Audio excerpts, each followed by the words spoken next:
Vamos agora com o esporte. Carlos Ferreira já chegando por aqui. Hoje tem jogo, mas antes a gente vai mostrar como é que está aí esse ranking na Série B. Hoje não é só dia de feira, né? É dia de Série B também. Dia de Série B. Bom dia a todo mundo, bom dia Fábio, bom dia galera. Como a Fábia falou, cenário da Série B para o Paysandu que joga hoje contra o Cuiabá, pintando agora na tela. Vamos lá. A situação é essa aí. Faixa vermelha do campeonato. O Paysandu com 25 pontos, se ganhar hoje do Cuiabá, ultrapassa o Amazonas. Então sai da lanterna. Esse é o passo imediato que o Paysandu pode dar. Somente vencendo hoje ele muda de posição. Muda de posição, mas aí vai ter que secar o Amazonas amanhã. O Amazonas vai jogar no interior de Minas contra o Atlético. É essa a missão do Papão para o jogo desta quinta-feira, 19h, estádio da Curuzu. O jogo é contra o Cuiabá. E o time bicolor, que vem de uma vitória sobre o Criciúma, desta vez, precisa dos 3 pontos nessa perspectiva de largar a última posição. Ao mesmo tempo que a semana teve momentos tensos fora do campo, dentro das 4 linhas o clima voltou a ficar mais leve. Nada como uma vitória para dar confiança. Só que o último resultado não é o suficiente. Foi apenas o primeiro passo. Hoje, apenas a vitória interessa. Por conta das derrotas dos concorrentes diretos, como Amazonas, Botafogo e Volta Redonda na última rodada, os bicolores têm a oportunidade de diminuir ainda mais a diferença para sair da zona do rebaixamento. Mas, para vencer o Cuiabá esta noite, a atuação terá que ser de um nível similar ou até melhor do que na última partida. É sempre difícil, quando você pega um clube do nível do Cuiabá, é sempre difícil o jogo, né? Mas é fazer o que fizemos no último jogo, não achar que não existe ninguém melhor que ninguém, são 11 contra 11, é entrar com a cabeça em pé, sem temer adversário. Para o jogo desta quinta-feira, os bicolores não vão contar com o zagueiro Thiago Heleno, que ainda tem uma luxação no ombro. No entanto, o atacante Rossi e o lateral Brian Borges estão disponíveis. Os dois que estavam suspensos na última rodada agora são retornos mais do que bem-vindos. Sim, é sempre bom contar com um jogador do nível do Rossi, é sempre bom contar com um jogador do nível do Brian, só que isso mostra a força do nosso elenco, né? Apesar dos pesares, o fato é que a vitória sobre o Criciúma reacendeu uma ponta de esperança de que ainda é possível se salvar. E se, com os resultados negativos, a arquibancada estava lotada, agora com um pouco mais de otimismo, jogar em casa pode ser um trunfo para o sucesso. É usar a força da Curuzu a nosso favor e botar o pé na porta, é agredir o adversário o tempo todo, é sempre tentar estar lá em cima se a gente sempre está atacando, sempre está tentando, finalizando, a torcida vem e aí quando está a torcida e elenco remando para o mesmo lado, não tem como dar errado. Então, essa é a energia que precisa funcionar, essa sinergia que precisa funcionar para o Paysandu hoje. Time e torcida. A torcida, obviamente, começa transmitindo toda a sua força, mas se o time não corresponde, aí a cobrança vira uma energia negativa. Já se sabe bem como é que isso funciona. Então, cabe ao time do Paysandu ser, no mínimo, valente. Mas já foi organizado, já teve uma boa atuação, já deixou uma boa impressão na vitória sobre o Criciúma. E o que se imagina para hoje é um Paysandu com performance, com bravura, com determinação e tendo essa sinergia com a torcida. Agora, o jogo para o Paysandu é o que nós estamos dizendo aqui. Decisivo, para a perspectiva de sair da lanterna, tem que vencer, é vencer ou vencer. Então, esse é o jogo do ponto de vista do Paysandu. E do ponto de vista do Cuiabá. Cuiabá tem 45 pontos. Se ele ganha do Paysandu, ele cola no G4, bate a porta do G4. Então, o time matogrossense também está vindo para o jogo, dando a máxima importância, porque também tem as suas aspirações dentro da competição. O que nós podemos imaginar é um jogo disputadíssimo. O Paysandu é mais frenético, mais tomado pela emoção, o jogo vai ser tenso, não dá para imaginar outra coisa. O Cuiabá seguramente é um time mais sereno, porque vive uma outra realidade dentro da competição. O Paysandu deve repetir a formação que venceu o Criciúma, ainda sem o Diogo Oliveira, que segue sob cuidados médicos, mas enquanto o Cuiabá tem de volta o seu artilheiro, Alisson Safira, jogador que fez 9 gols em 17 jogos, chegou no meio da competição para o Cuiabá e tem sido um grande destaque na competição. Ele havia cumprido suspensão na rodada passada, não está voltando ao time do Cuiabá, assim como o Denilson, volante, também está voltando. O Alain Pereur, que é o zagueiro xerifão da equipe do Cuiabá, está suspenso, não joga a partida de hoje. E há um desfalque também lá no ataque, mas já com recomposição. As principais figuras em termos de perdas e ganhos no Cuiabá são essas para o jogo contra o Paysandu, que eu confirmo vai começar às 7 da noite no estádio da Curuzu. Dia de muita emoção e a gente sabe que a torcida sempre se faz presente, então vai ser de estádio lotado com certeza. Vamos esperar aí que esse time dê a resposta que a torcida tanto quer e tanto espera. Vamos falar de Remo agora porque vai ter um tempinho a mais de descanso, digamos assim. É porque o Remo só joga domingo, né? Lá no interior do Paraná, em Ponta Grossa, contra o Operário. E o time azulino está cheio de expectativas depois de ter vencido e de forma maiúscula o CRB de Maceió. A vitória sobre o CRB por 4-2 no último domingo deu fim numa sequência ruim do Remo jogando em Belém. Eram mais de 2 meses de jejum. É muito importante. Sempre digo que no futebol brasileiro, com base na minha experiência, o importante é vencer em casa e resgatar o máximo de pontos possível fora. Então, bem, felizmente, vencemos em casa novamente, felizmente, marcamos vários gols e felizmente foi uma verdadeira festa, porque, como eu também disse, a torcida foi muito bem e foi uma festa. De fato, realmente foi uma grande festa no Mangueirão. Só que já passou, né? O Remo vem se preparando para encarar o Operário em Ponta Grossa, no interior do Paraná. A partida será no domingo e os azulinos querem usar a última vitória como inspiração para conseguir outro resultado positivo. O que todos nós buscamos, em primeiro lugar, obviamente, é o respeito pelo adversário. É uma partida difícil, é um lugar difícil para jogar. Mas bem, como eu disse, acho que fizemos uma ótima partida no domingo, mas precisamos tirar ela da cabeça e pensar na próxima. Encarar da mesma forma que encaramos a última. Se jogarmos como da última vez, vai ser uma grande partida. Nesse confronto, o técnico Guto Ferreira pode ter a volta de alguns atletas, como os laterais Sávio e Nathan Santos, liberados pelo departamento médico. Por outro lado, o zagueiro Reinaldo apresentou dores na perna e é dúvida para a partida. Esse jogo contra o Operário é de extrema importância. O Remo tem 42 pontos e está na 8ª colocação, enquanto o Fantasma está em 12º com 39, uma diferença de 3 pontos. O detalhe é a distância para o Atlético Paranaense, apenas 6 pontos de diferença. Muita matemática, restando apenas 9 rodadas para o fim da Série B. Bom, tem gente que nem quer pensar nisso. Acho que chegamos a um momento em que não deveríamos olhar tanto para a tabela, mas sim encarar jogo a jogo. Pelo menos é o que eu acho. Seria bom se pensássemos dessa forma. Não vamos nos concentrar tanto na tabela, mas sim encarar jogo a jogo e somar o máximo de pontos possível. Obviamente, vencer seria melhor. Já viu o Fantasma, não?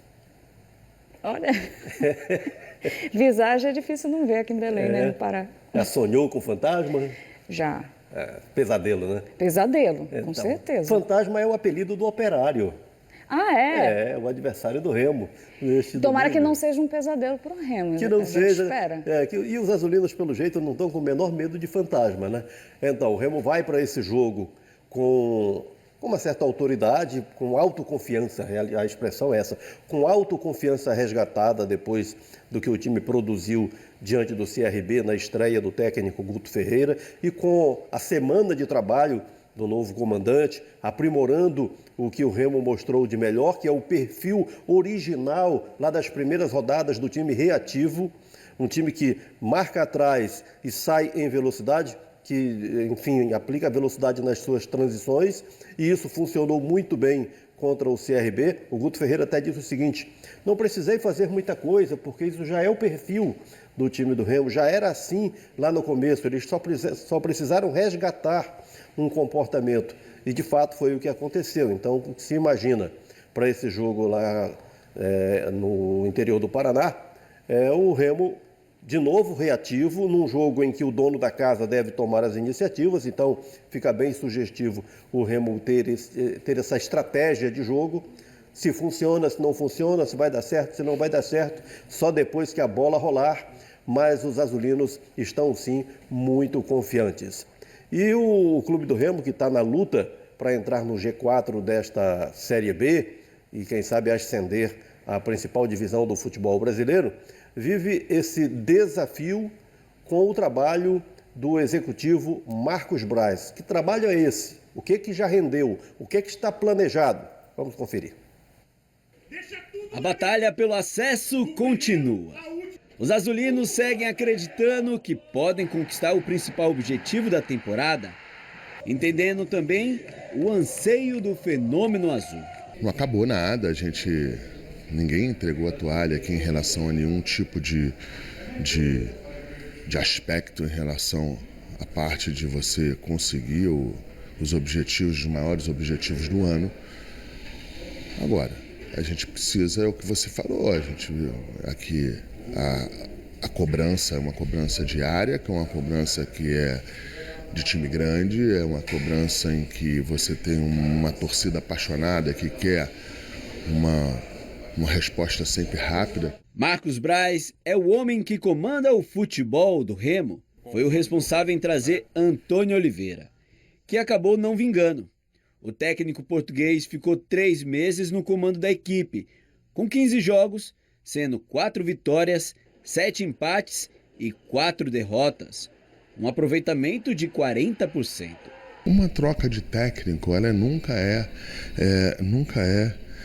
um assunto feliz para o dirigente ou para quem está demitindo ou quem está desligando, seja lá por qualquer motivo, ou pela parte técnica, tática, ou pessoal, ou enfim, qualquer uma. O que eu posso falar é o seguinte, que não é normal, mas não é o ideal. O ideal é sempre você ter uma comissão técnica, um técnico que você possa ir até o final do trabalho e depois você avalie isso aí. Não foi possível, a gente entendeu que deveria fazer a troca. A aposta da vez é Guto Ferreira, que estreou com vitória no último domingo sobre o CRB por 4-2 no Mangueirão. Marcos Braz tem 4 meses de trabalho no Remo. Neste período foram feitas 16 contratações, enquanto 8 atletas deixaram o time. Só que o trabalho não se limita apenas no elenco principal. O executivo de futebol azulino também planeja uma reformulação na gestão dos jogadores formados nas categorias de base do clube.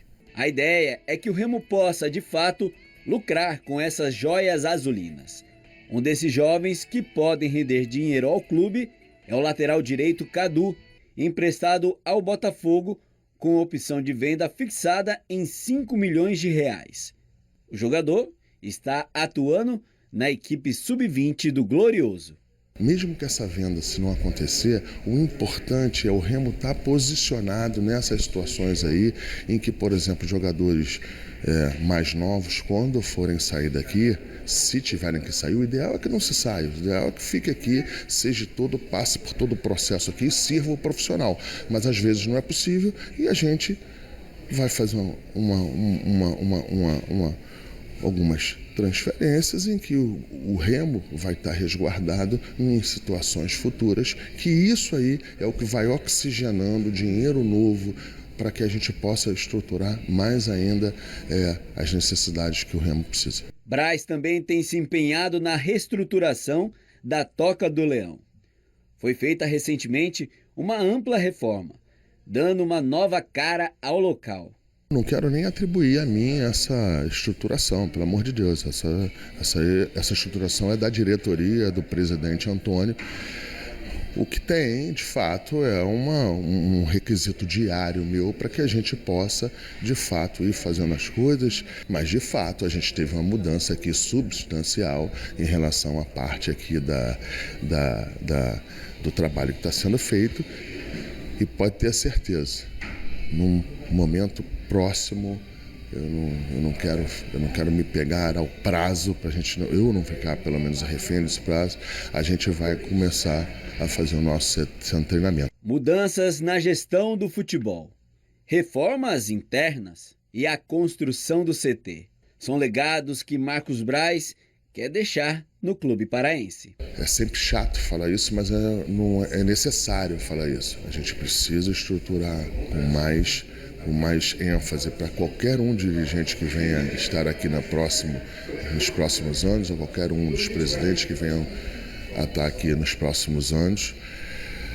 Remo é um clube centenário e vai continuar sendo mais do que isso, terá seus próximos 100 anos, e a gente não pode chegar e não ter algumas coisas aqui dentro que a gente deveria já ter tido. Falamos de fantasma, sonho, pesadelo. Está aí o Remo com realidade e sonho, né? O CT, que acabamos de mostrar a maquete, que é um sonho dos azulinos, que está encaminhado. Sobre o que foi colocado aí do trabalho do Marcos Braz, o Cadu, jogador que o Remo introduziu no time e que vinha conquistando espaço, mas que agora no Botafogo está trabalhando numa condição de desenvolvimento muito maior. Ele é titular do time sub-20, é destaque do time sub-20, e o Botafogo tem a opção de compra de 80%. Seriam ali em torno de 5 milhões de reais por 80%. O Remo ainda ficaria com 20% se o Botafogo exercer o direito de compra. Foi um negócio bem interessante que o Marcos Braz executou aí, abrindo uma perspectiva para o clube do Remo. E, de repente, uma receita que já pode começar a realizar o sonho do centro de treinamentos. O Remo está vivendo com o Marcos Braz um trabalho de estruturação, de organização, ainda funciona com muitos improvisos. Isso é um processo a ser conquistado de melhora para que o futebol possa funcionar melhor. O gol contra do Braz foi não apenas a contratação, mas a insistência com o Antônio Oliveira, o português, que atrasou o processo do clube do Remo. Mas é assim, todo o trabalho tem perdas e ganhos, e débitos e créditos. Está aí a avaliação do trabalho do Marcos Braz. Vamos fechar essa parte dos profissionais por enquanto, Ferreira, e agora, times amadores.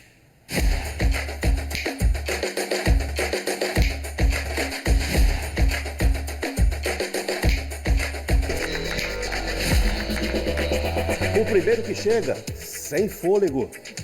O Sem Fôlego FC Eu gostei da bandeira, olha aí, Ferreira.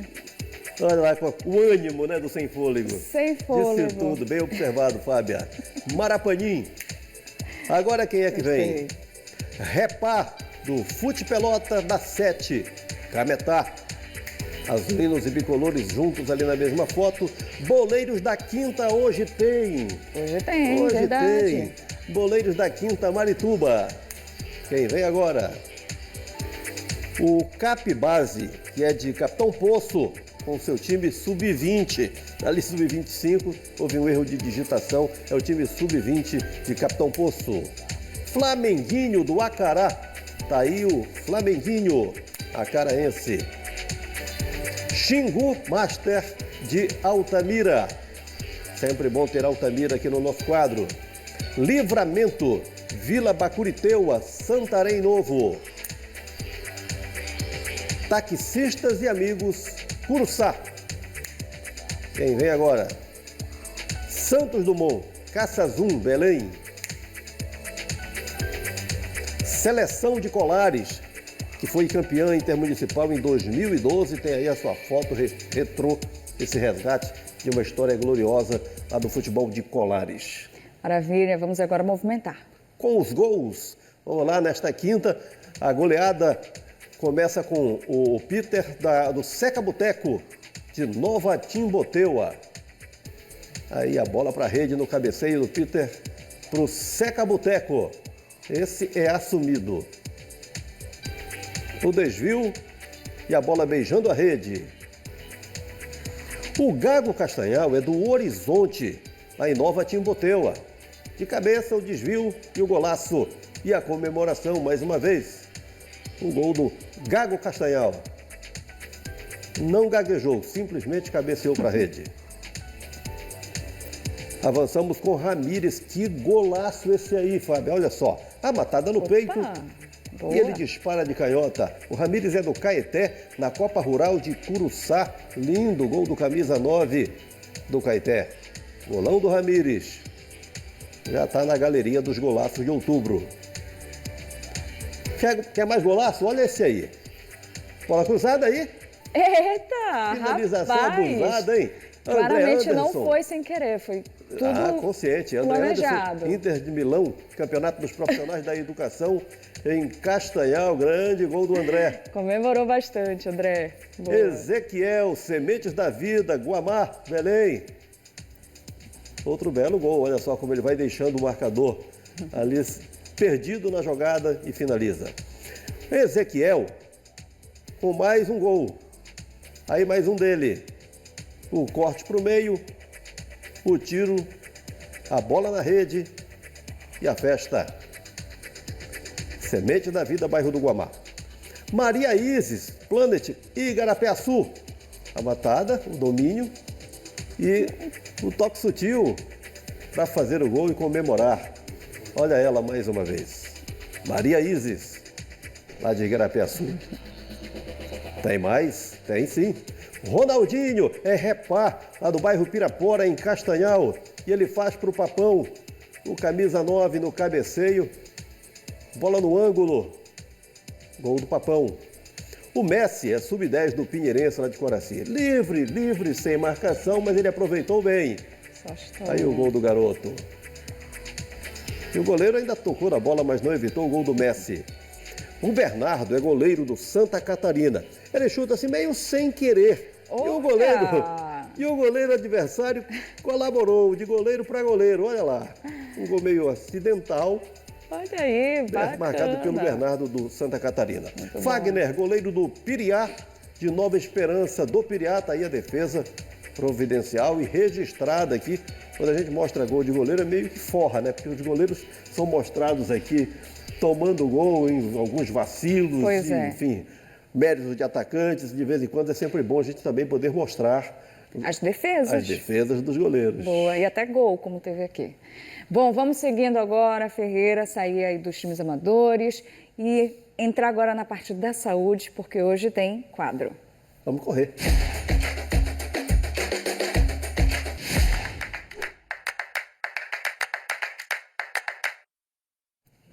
Sabe como é? Outubro é mês de Sírio, é mês de corrida do Sírio. Sim. Belém é uma cidade tomada por um calendário amplo de corridas. Então vale a pena fazer uma reflexão aqui nessa relação esporte-saúde, a COP se aproximando, as reflexões também sobre questões ambientais. Nós juntamos tudo isso. No Esporte Saúde de hoje você entende pelas imagens que eu começo a mostrar. Ao lado do bosque, né, o pessoal correndo ali, numa área bastante arborizada. Sim. E o que isso significa? Qual é o benefício de poder, num espaço urbano, correr num espaço verde como esse aí, num espaço tomado por árvores, com sombra e com ar mais ou menos puro, né? Não dá para se falar em ar puro, mas com algumas compensações. Aí a gente já tem imagens de corrida do Sírio, do nosso arquivo, né? E de novo voltamos àquelas primeiras imagens. Então, já fiz a colocação aqui do contexto, mas agora eu quero análise de gente especializada. Duas professoras que são convidadas nossas, né, as professoras Elza e Beatriz, para tratar da questão. A corrida de rua, hoje tão popular, tem ganhado muitos adeptos. E em Belém não poderia ser diferente, cidade das Mangueiras, um lugar arborizado. Quem não consegue ser feliz correndo ali na Avenida Nazaré? Num túnel de mangueiras, subindo a Presidente Vargas, correndo ali ao redor do bosque, indo ao Utinga, e nós temos muitas corridas. As árvores elas garantem sombra, reduzem a sensação térmica e melhoram a qualidade do ar. Em uma cidade quente e úmida como a nossa, esses fatores fazem toda a diferença. Para quem corre na rua sem arborização, significa que o percurso, que poderiam ser mais agradável e saudáveis, acaba sendo desconfortável, por causa do calor e da exposição solar direta. Então isso causa um desgaste físico muito maior. Fábia, você como a nossa COP Girl, especialista em cobertura de COP, então já sabe muito do tema, pode nos dizer o que representa para a qualidade do ar um espaço arborizado? Tem a questão da temperatura, a gente está vivendo extremos climáticos, né, Ferreira? Então, a temperatura de Belém baixa bastante em locais com árvores. A qualidade do ar, a gente tem um trânsito que está muito intenso, principalmente na cidade, então a gente está respirando poluição e a árvore tem esse papel justamente de limpar esse ar. Aí é o exemplo, o bosque, quando a gente está do lado do bosque, a gente sente esse ar ficar mais leve e sente também o frescor, né, que a árvore proporciona. Sabe, lá pelos anos 80, os times de futebol corriam muito lá dentro do bosque. Então, como eu fiz muita cobertura, eu sei muito bem a diferença que representa isso. Agora, é um tema importante, viu, Ferreira, porque o IBGE lançou um dado ano passado indicando que Belém é a sexta capital menos arborizada do país. E a gente está na Amazônia, né? Como pode uma cidade da Amazônia ter tão poucas árvores? Principalmente uma cidade que se esforça para fazer atividade física. Belém é uma cidade que acorda cedo. De madrugada a gente chega aqui na emissora, tem gente correndo aqui na Avenida Nazaré. Então é necessário esse ambiente favorável para a prática esportiva. A Brás de Aguiar é outro espaço também bastante explorado e bastante arborizado. Exato. João Paulo II, trechos da João Paulo II também. Que são bem favoráveis. Mas infelizmente periferias falta árvore. Também são locais que pessoas praticam atividade física e precisa dessa arborização urgente. Pois é, então veja só, juntando uma coisa com a outra, ainda hoje aqui no Bom Dia Pará nós vamos ter a eleição da ação ambiental vencedora do nosso desafio, do desafio do Bom Dia Pará. E das ações que nós temos para mostrar, aí nós estamos com imagens dos professores do Núcleo do Meio Ambiente da Universidade Federal do Pará, analisando as ações e fazendo a escolha da ação que vai levar o troféu Bom Dia Pará. Duas das ações são desenvolvidas com crianças plantando árvores no interior do estado. Sim. É uma ideia que precisa ser plantada também aqui na capital, né? Essa mobilização precisa ocorrer. Aliás, uma é exatamente do interior, outra aqui da região metropolitana, mas em todos os lugares essa atenção ao verde precisa crescer, né, e acompanhar as necessidades. Exatamente. Bom, Ferreira, então já deu a dica que daqui a pouquinho a gente vai ter a iniciativa social do esporte, falando desse cenário ambiental. Então você volta. Já. Valeu. Até mais.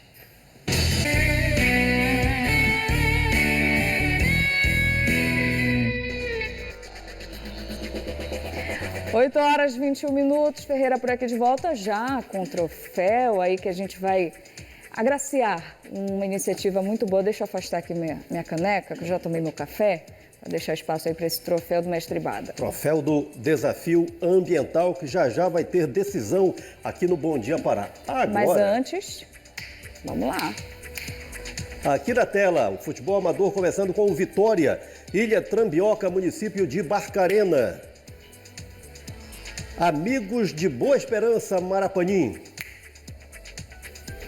Feras do Remo, conjunto Catalina, Belém. Natal Master, Pedreira, Belém. Os Cobras, de Marapanim. Depois dos Cobras, Supermaster, a ABB Belém. Veteranos da 8 de Maio e Coraci. Vascoalhada. O Vascoalhada é da Cidade Nova, Ananindeua. Brasil, de Santa Maria do Maú, Terra Alta. Seleção de Breves, campeã do Copão Pará 1995. Aí uma foto retrô para fechar o desfile dos times amadores no Bom Dia de hoje. Bem legal ver essas fotos retrô por aqui. Bom, agora sim, Ferreira, vamos ao assunto que você vai trazer agora, que envolve esporte e também proteção ambiental. Pois é, o Desafio Ambiental nós lançamos aqui para mobilizar os times amadores, em um trabalho de educação socioambiental, com iniciativas para inspirar iniciativas em todas as regiões do Pará. Então, o segundo desafio ambiental tem hoje o desfecho. Estou convidando a professora geógrafa do Núcleo de Meio Ambiente da Universidade Federal, Priscila Flores, muito obrigado. Bom dia. Bom dia. Então, nós trazemos aqui uma autoridade no assunto, como tivemos na primeira decisão o professor Gilberto, hoje temos a professora Priscila, né, para trazermos o julgamento. Mas vamos primeiro apresentar, né, as ações que estão concorrendo. Vamos lá, as 3 ações que concorrem ao troféu. Os donos da bola, uma escolinha lá de Ananindeua, do Distrito Industrial, qual foi o trabalho feito lá no Distrito Industrial? O plantio de árvores na região em torno do ginásio, com a proposta de melhorar um pouco ali a qualidade do ar. O próprio espaço que as crianças usam. Né? E as próprias crianças fazendo o trabalho. Isso é importante porque reforça, é uma educação na prática para as crianças. Aqui, professora, é um espaço lá do Clube de Cachoeira do Arari Esporte Clube, aquela área que recebeu uma limpeza, o lixo recolhido, e a mesma área ganhando árvores, nesse caso, árvores frutíferas, né? Além de todos os outros benefícios, também alimento, né? Lá em Cachoeira do Arari. E a terceira ação da Agrovila Castelo Branco, lá em Castanhal. Essa nascente, que tem esse trabalho liderado aí pelo João Braga, com toda a equipe dele, que é a equipe da pastoral, a equipe da igreja, que faz esse trabalho. E esse trabalho foi apresentado pelo time da Agrovila Castelo Branco, que disputa a Copa Rural de Castanhal. Então, há toda essa mobilização para a proteção do espaço dessa nascente. Qual foi a avaliação que vocês lá do Núcleo de Meio Ambiente fizeram das 3 ações? Então, bom dia, Ferreira, bom dia, Fábio. Bom dia. Obrigado pelo convite. Nós nos sentimos orgulhosos de estarmos aqui em mais uma decisão de desafio ambiental. Então, as 3 propostas são muito importantes, né? A primeira proposta ali de Ananindeua, da escolinha Donos da Bola, se mostra bastante valiosa, porque usa as crianças, né, como um instrumento de mobilização ambiental. A gente sabe que a educação ambiental na infância, ela tem que vir desde a infância, e fala sobre a importância da vegetação. E aí, falando sobre vegetação, hoje o jornal ele praticamente falou o tempo inteiro sobre a importância das áreas verdes, né, na cidade. A gente destaca a importância das áreas verdes para amenizar a temperatura, melhorar a qualidade do ar, além dos benefícios à biodiversidade, à saúde física e psicológica das pessoas mesmo que vivem na cidade, né? As áreas verdes, elas são valiosíssimas. Então vamos avançando aqui, que o tempo está nos pressionando. E aqui a segunda proposta, né? A segunda proposta da Arari Esporte Clube, também muito legal. As crianças sendo envolvidas, né, nessa prática de conscientização ambiental, também com o plantio de árvores frutíferas, bastante interessante, porque as árvores frutíferas também dão ali para o contexto segurança alimentar, nutricional, também são fonte de alimento para a fauna local, dentre outros benefícios ecossistêmicos, né? E a terceira proposta que a gente tem aqui é a terceira proposta lá da Agrovila Castelo Branco e da Pastoral de Castanhal, que busca fazer ações, né, de educação ambiental para recuperar e manter também as nascentes da zona rural do município. Isso mostra também bastante valiosa, porque simplesmente sem água não vivemos, né? O meio ambiente precisa de água, seja a natureza diretamente, sejam nós, mesmo seres humanos. Então, as nascentes, elas são importantíssimas para o ciclo hidrológico, e também tem vários outros benefícios ecossistêmicos que não vai dar tempo de falar aqui. Então, quem leva o troféu? Então, 3 ações valiosíssimas, importantíssimas. Não foi fácil escolher, né? Mas como a gente tem que escolher, nós escolhemos aqui a ação em Castanhal, né? Pela preservação das nascentes, que a gente considera que as nascentes, elas são um elo fundamental, na preservação das paisagens, enfim, e também o fato de ter unido, né, a questão da religião com o esporte.